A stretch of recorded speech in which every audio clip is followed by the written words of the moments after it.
To address the current inflationary and exchange rate pressures in the country, some tough decisions were taken by the Monetary Policy Committee. Now, these decisions have received mixed reactions as expected. We'll take a look at these decisions today on the show and also take a look at the recent directive to implement the Oronsaye Report and its impact. I'd like to welcome you to MarketSquare. My name is Oluwa Pelubi Awe, and as always, I'm delighted to have you join me every time this show comes on. In January 2024, headline inflation year-on-year rose to about 29.90% from what it was, which was 28.92% in December 2023.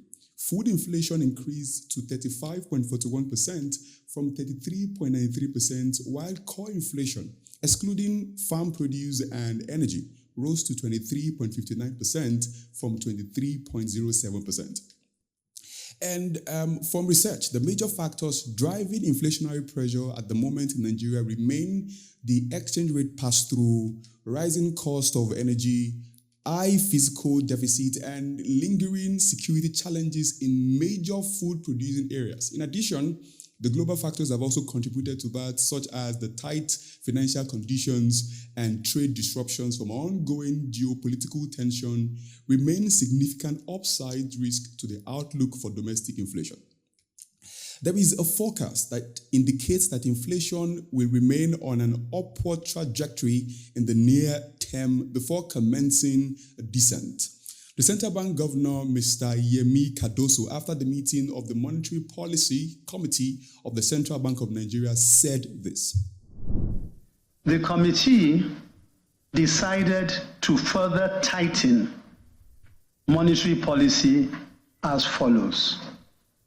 1, raise the MPR by 400 basis points to 22.75 from 18.75%.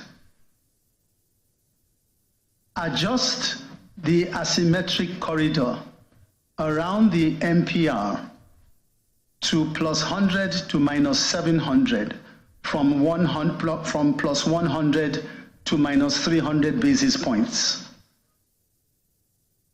Raise the cash reserve ratio from 32.5% to 45%. Retain the liquidity ratio at 30%. There you have it. This has been described by many as an aggressive decision to tighten the economy.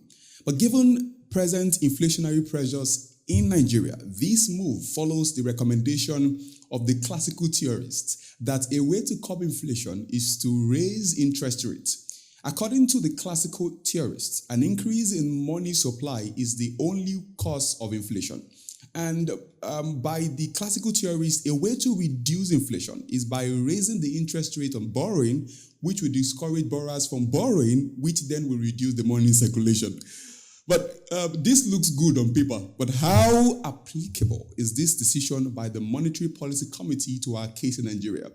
Joining me on the show today to discuss this is an economist and lecturer, Dr. Joel Edafe. Welcome, Doctor. Yes, the monetary policy rate was raised recently by the central bank, by the Monetary Policy Committee by 400 basis points from 18.75% to 22.7%. And some people have said this is pretty high. It looks like an aggressive move. What do you think of this move to raise the monetary policy rate from what it was, 18.75 to 22.7%? Do you think this is too high? And would that be what you would have recommended if you were in the meeting? Well,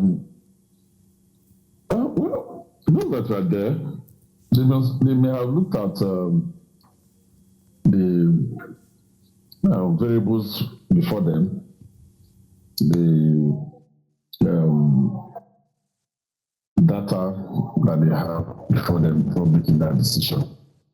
So I wouldn't say it is too high or too low, because I don't have the information that they have. But be that as it may, looking at the economy, increasing the rates, the monetary rates, it's actually for the purpose of controlling certain factors. Now, the question we should be asking ourselves is, why did they do it in the first place? Why increase the monetary policy rate in the first place? What informed that decision? And what is the purpose of doing it? You will agree with me that inflation, the rate of inflation of late has been very, very high. True. Very, it was even getting to what we will call hyperinflation. Somebody goes to the market and makes a purchase, just turning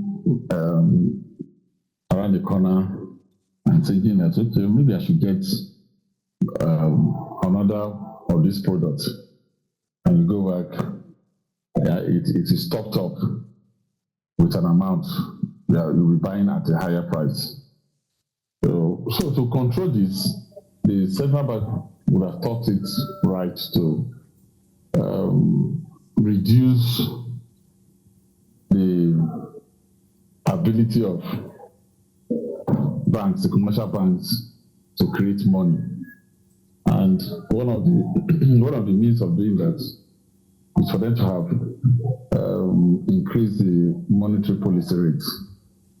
It was increased from 18.75 to 22.75, and the cash reserve ratio was increased from I think 32.5 to 45%. Yes. All this, now all this, the purpose of all this is to control the economic behavior of the citizen. You look at the economy and say, okay, how are these people behaving? So I think there's too much money in their hands, and because of too much money in their hands, inflation is going up. So let us control their behavior further by reducing the money that is with them. So let's increase this thing, and when we increase this thing, the volume of money in society will reduce, and then their behavior will be adjusted. Yes, it's a very good thing to control the inflation with that. But the question we should ask ourselves, Nigeria is more of the informal sector driven. Is the increasing these rates, it's how much of it is affecting the woman at Oja? How much of it is affecting the Elerons, those that are buying, those that sell meat,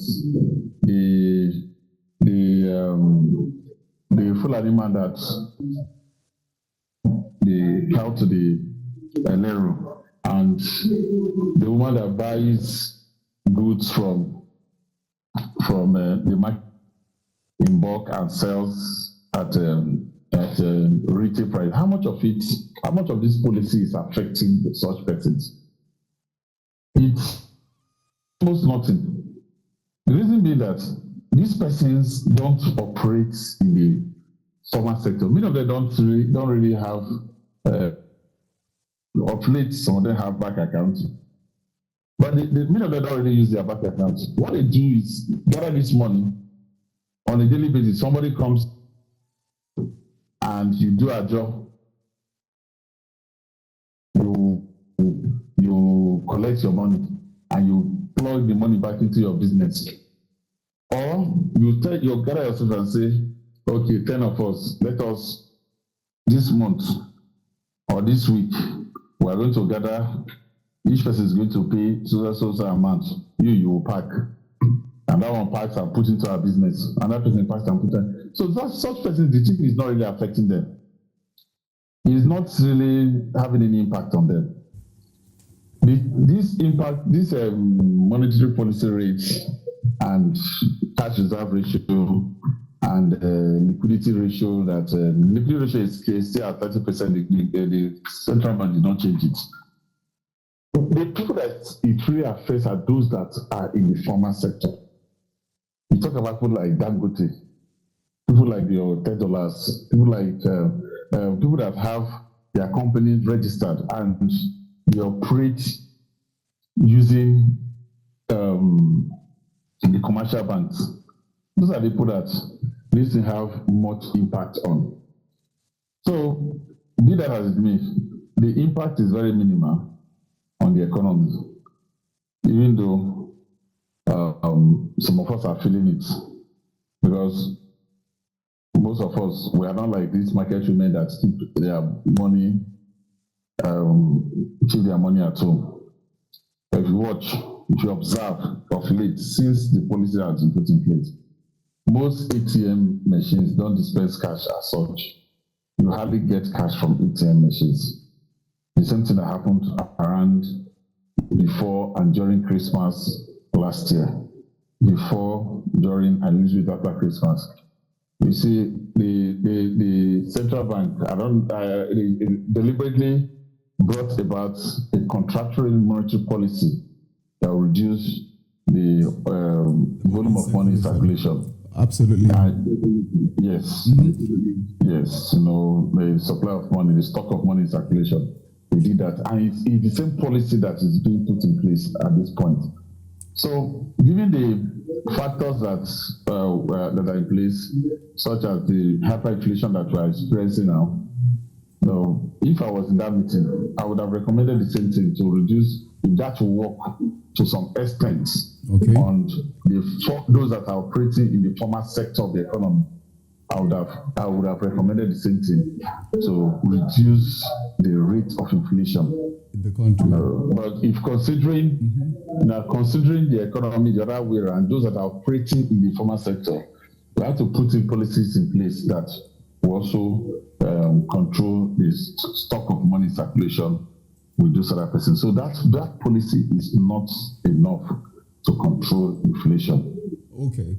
Now, I think you were on your way to answering the next question, because it looks like your comment just brought to me a question I want to ask. And it's that looking at the fact that the monetary policy rate was raised from 18.75% to 22.7%, and also the cash reserve ratio was also raised to 45% from 32.5%, and then leaving the liquidity ratio at 30%. Now, some would argue aggressively that when you do such a thing, you discourage the guys running manufacturing companies from coming to borrow, which then brings about unemployment.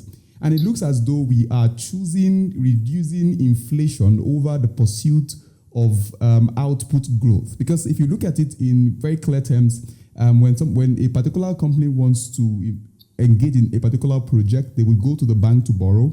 And now they don't have, because every time they go to the bank to borrow now, the interest rate on the money they have borrowed is now a lot. And then they cannot in entirety absorb more people into their company to have them work for them and then pay them. And then that happens to affect even the people in the market as well. So it looks like an effect that will touch on everyone. So I'm asking, is the move to choose tackling inflation by increasing the monetary policy rate a good move, other than us pursuing output growth? Because some will say that it's also a classical theory, but is this applicable, or do we require a specialized solution to our present problem, other than just applying certain theories in our books? No, thank you for that. Looking at the theory that is being applied here, it's all directed at reducing the rate of inflation. But at the same time, it will dampen to a large extent productivity.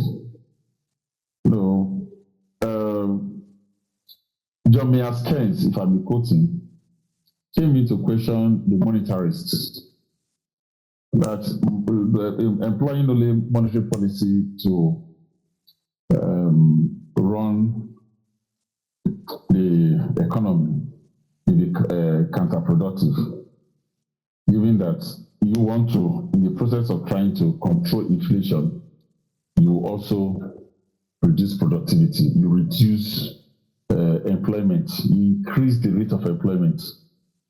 You are reducing, because if the inflation is reduced, as you reduce inflation, the policy you put in place to reduce inflation, you discourage people from borrowing money to invest. It will, in the process, lead to unemployment. Output will be reduced, and when output is reduced, the demand will be discouraged. And when that happens, it goes round. Imagine where output is reduced, revenue is reduced, the firm or the employer does not have enough money to employ more factors of production, in this case, labor, it will further increase the level of unemployment in the economy by worsening things in the economy. If the government wants to do things like this, it should combine with other policies that will make things work. One of such is the fiscal policy. That is where you have the revenue and expenditure of the government. The government gets its revenue through taxation and other means, especially taxation, and then spends. In the process of receiving, if the government receives too much, you increase taxation, you are receiving so much, you'll be reducing the disposable income in the hands of people. And if that is done, it will reduce the purchasing power of individuals. And if that is done, it will also go ahead to affect those that have produced. And if people produce and they're not able to sell, it will go ahead to affect them being able to hire. So if the government is reducing, the monetary authority, the central bank is applying these policies of increasing monetary policy rates, cash reserve ratio, liquidity rate. The government should also, on its own side, increase, go about the policies of having a deficit budget. Deficit budgets in the sense that you should, instead of receiving more than what, receiving more in terms of revenue and reducing the money in circulation, spend more, provide facilities, provide infrastructures. The money that you have received, spend, get money from other places, spend in the economy, so that people will have, in the process, the government is being productive, providing facilities, and at the same time, people are being able to increase demand.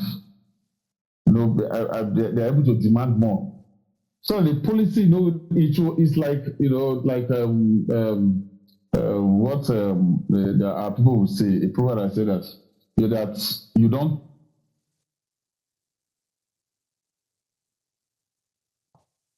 In the process of okay, no, that's not what I want to say. That after beating the baby, you beat the baby with one hand, with your. You don't, after beating the baby, you use your leg to kick away the baby. You make things worse. There's a way that the government should manage. I know the monetary authority is supposed to be absolutely autonomous, but there should be a synergy between the monetary authority and the government of the day in such a way that reducing, increasing these rates and thereby increasing interest rates, but the cost of borrowing money, the people people should feel the impact of the government by going about deficit budget, deficit expenditure. In that process, facilities will be provided, the wherewithal to the enabling environment for these companies to operate will be provided, and people will be able to increase their demand. Indirectly, the cost of borrowing money for investment has increased, but those that are producing will have ability to be able to spend, to make purchases, to buy those things from those that have produced those things, so that those such monies will eventually go back to the company to be able to produce more and increase what you call productivity. If not, it will keep on getting worse and worse. You will have a situation where you are trying to control inflation. In order to control inflation, you enter deflation, which is even worse than inflation. People will produce and they will not be able to sell. That's correct. So it should be properly channeled, properly done, so that at the end of the day, the economy the economy will not suffer. But in the process of doing this, the external sector should also be considered. It's not only caused by the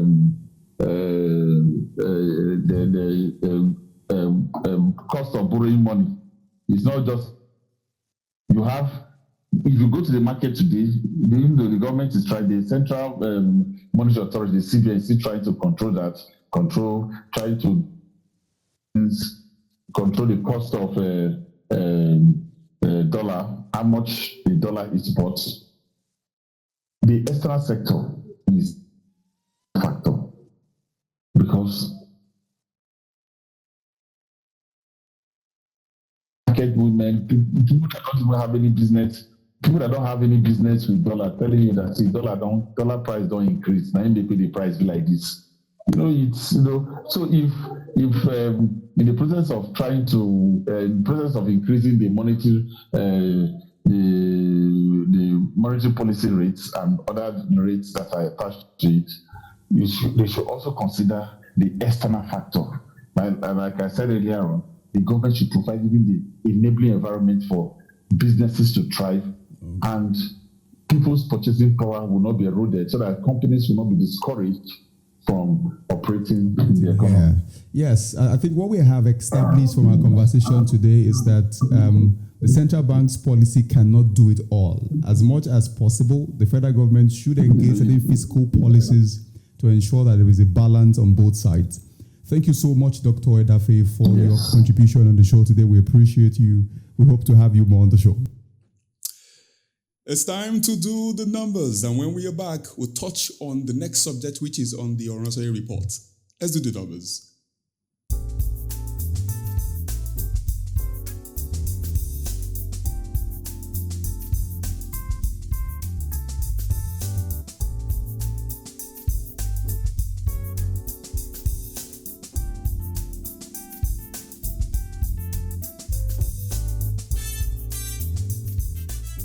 The Nigerian stock market closed on a positive note yesterday, the 6th of March 2024, gaining 401.18 points, although the market's breadth was negative.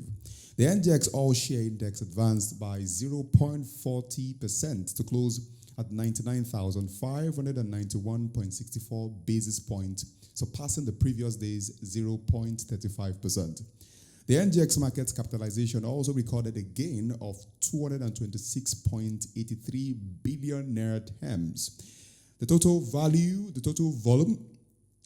volume traded advanced by 4.61%, closing at 416.48 million naira. The value of the volume closed at 19.51 billion naira and traded in 9,338 deals.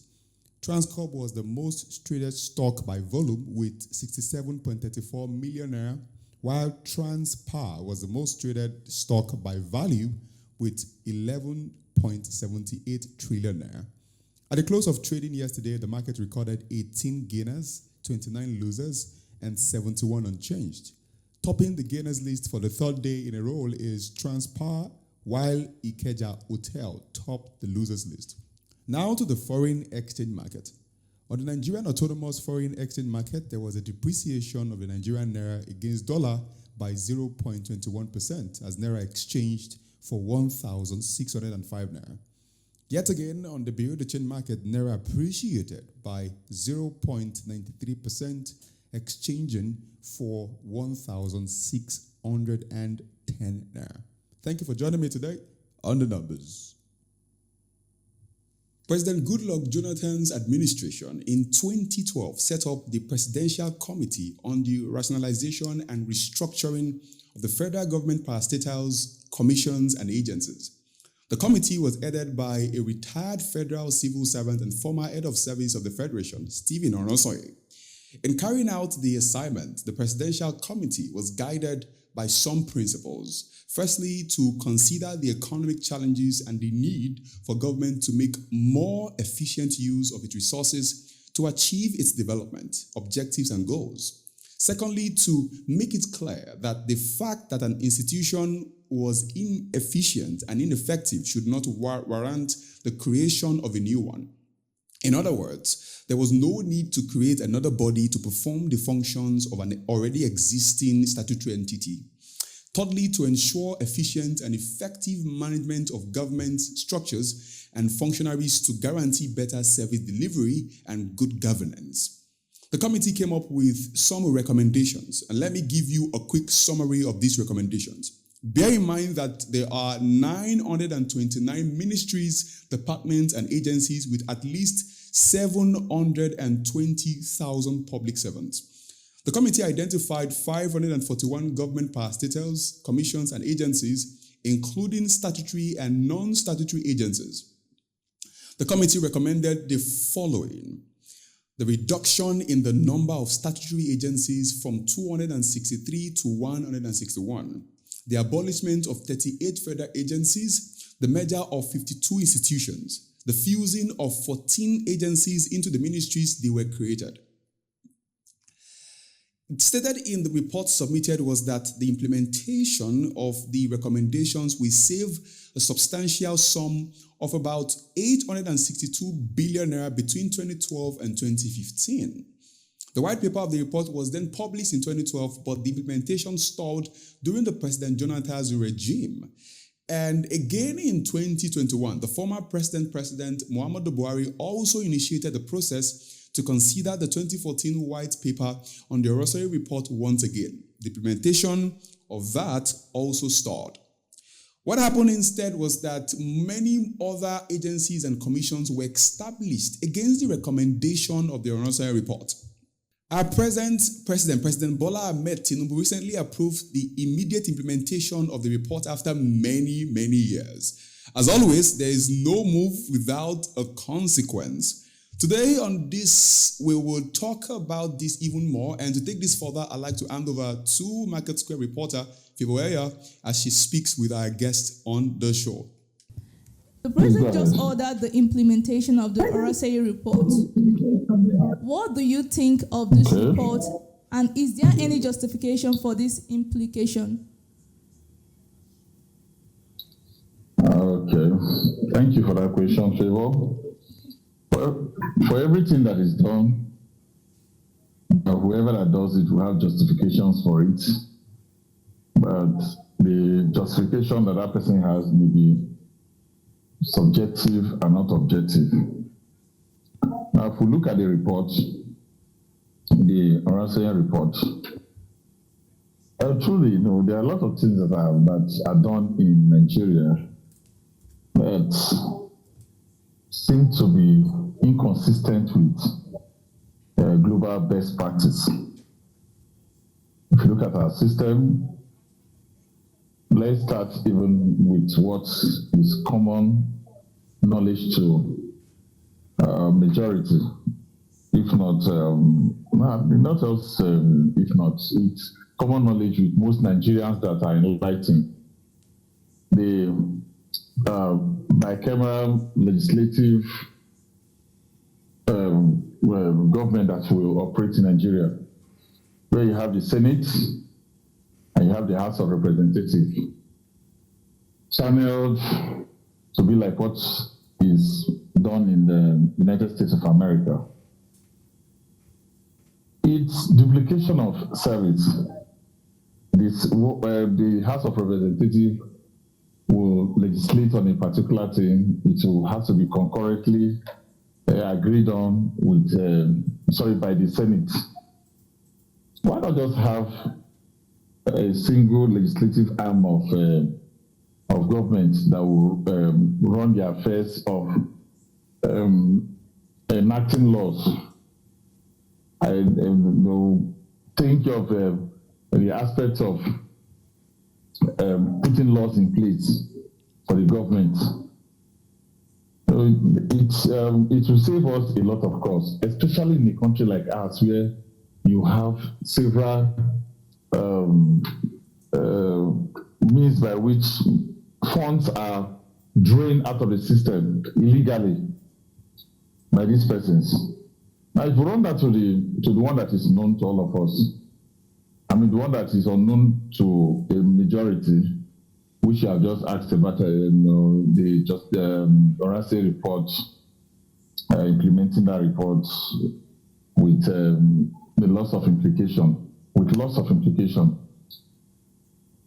It's all about having what I'll call people not having businesses being in some offices, being in those offices. For example, the academic settings where I belong to, I'm to the academics. You go to some offices in the admin, you will see people sitting there not having any job to do, not having anything that they will have to be justified for being in the sort of offices. If you look at what the report says, this report was put in place several years ago by erudite personalities that did their investigations intensively. The investigations were properly done and they brought out their reports. But because of the political will of those that sent them the message, they didn't have the political will to implement such a report because of the implication of people losing their jobs, political patronage that they will lose. So because of that, these reports were not implemented. But the President Bola Ahmed Tinubu has come out to say that report should be implemented. To a large extent, it's justifiable what he has done. Because if you look at agencies that will be carrying out functions that some other agencies are carrying out. Look at EFCC, for example, ICPC. And I think there is one other one, Savicom also, that carry out the same function that a particular agency should carry out. Look at the security parastatal. You have the police and then you have the civil defense. What is the difference? What the civil defense is meant to do. I mean, what the police is meant to do, and that's of the civil defense. Look at the road safety, Federal Road Safety Corps.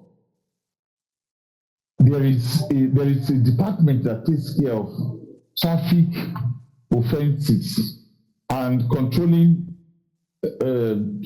traffic on our roads. Yes, the federal government brought the Federal Road Safety Corps in place, established it, duplicating what the department in the police, if they are properly funded and properly organized, would have effectively carry out the same responsibility. So there is just looking at it objectively. There are justifications for implementing the Oronsaye Report. Thank you. Okay, sir, thank you so much for the answers. Gathering from what you've said, you're trying to let us know that the implementation is a thoughtful one because most of these agencies are just occupying space. So we go over to not just occupying space. Okay, They're go not on, just sir. occupying space. The functions that they carry out are duplicated. So it's the same function on other agencies that are in place would have carried out effectively, and are being duplicated, which is absolutely unnecessary. So this will actually lead me to the next question I'm going to ask you. You're saying that there's a kind of repetition of same task by different agencies. Yes. So my question is, Yes. do you believe in the division of labor? And if so, why do we have to abolish those 26 agencies? Yes, the truth is that they are doing the same. Yes, they are doing but it's a kind of division of labor, and it might be helpful. We don't know to what extent. Now, if we talk about division of labor, in the first place, there is a term division of labor. Division, that means the labor has been divided into sections, so that their production has been divided into sections handled by different labor who are specialists in that particular section that they are handling. What the government has done, what the government did in establishing some of these agencies is not really division of labor. But if it's division of labor, if I'm carrying out a particular function as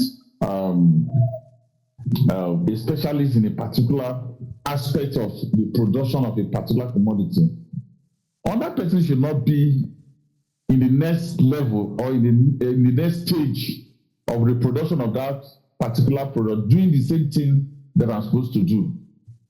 So it's not establishing those agencies. It doesn't follow the principle of division of labor, because if we follow the principle of division of labor, it's actually meant that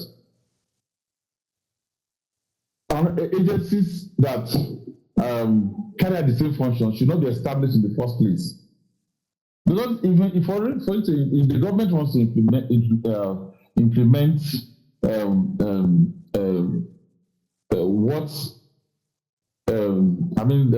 give a responsibility of carrying out functions, governmental functions adequately, they should stick with the agencies that have been established to carry out particular functions and provide the necessary, the wherewithal, the funding, the environment, every resource that is required for that agency to function effectively and efficiently, minimizing waste. Because establishing another agency, it doesn't have something other agency that will carry the same function and will call division, but it doesn't make economic sense. At the end of the day, we encourage waste. So it's not really that the principle of division of labor has been violated here at all. If there are agencies that are carrying out the same function, exactly the same function that sister agencies are to carry out, it does not follow the principle of division of labor. Okay, thank you. So you meaning to tell us that for you can actually achieve division of labor if the system of a particular agency is well organized. We don't have to create multiple agencies in order to achieve a particular task.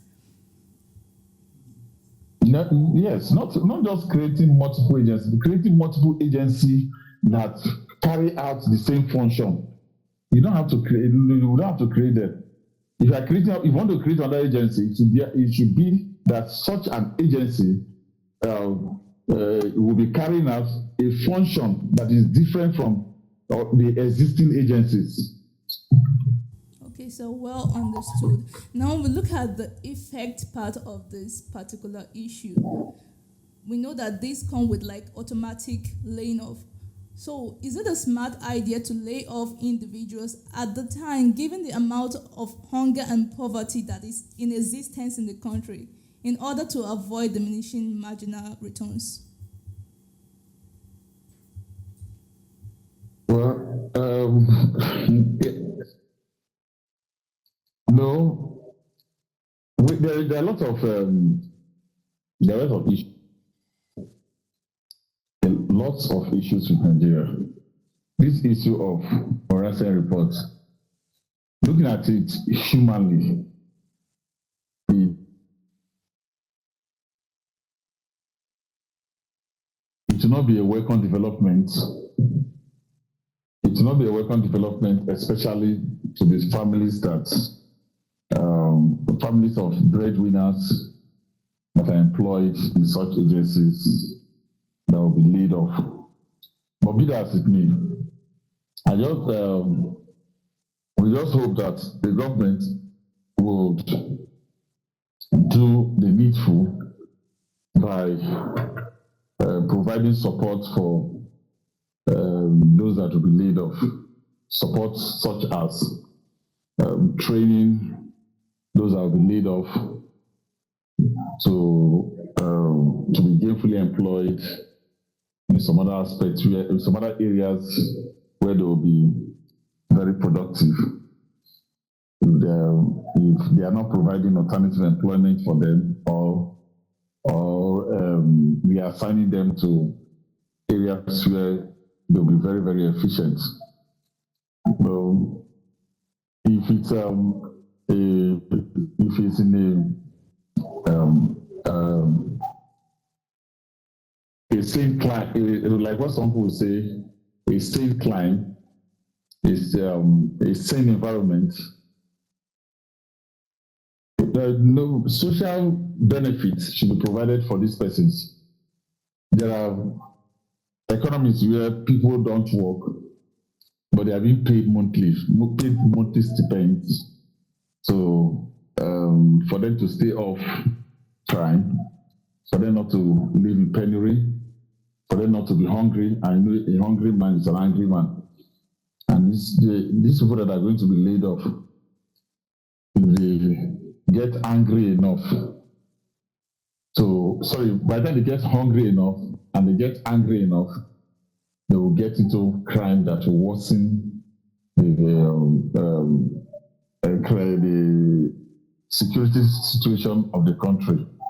So it's a very delicate situation. It's unfortunate that these people will be laid off, but a sane and caring government that really cares about its citizens to provide safety nets for those that will be laid off. If you are not providing safety nets, provide alternative employment opportunities for these people. If you are not providing alternative employment opportunities for them, get them trained. Get them trained in areas where they can be useful. If it's in agriculture, if you are going to lay them off from being in the offices, you train them where they can be employed, gainfully employed as individuals, so that these two will contribute their own to the society, to the economy of the country. So I know it's going to make things worse for these persons that are going to be laid off. But if the government should do the right thing, we should provide alternatives, viable alternatives that will make the negative effect not to be exacerbated. Thank you. Okay, thank you, sir. Anyways, we'll always be hopeful. After all, the administration is called Renewed Hope. So we should just hope that something good will be done for these people that will be laid off in future. And I can assure you that Nigeria, as it is, the Nigerian system, these people may not provide the necessary things that will alleviate the pains of being laid off. Look at what happened concerning fuel subsidy. Somebody just came into power. You have not even started, you removed fuel subsidy without considering the consequences on those that they are going to lead. It's like somebody mentioned that how can you remove somebody's teeth? It's okay.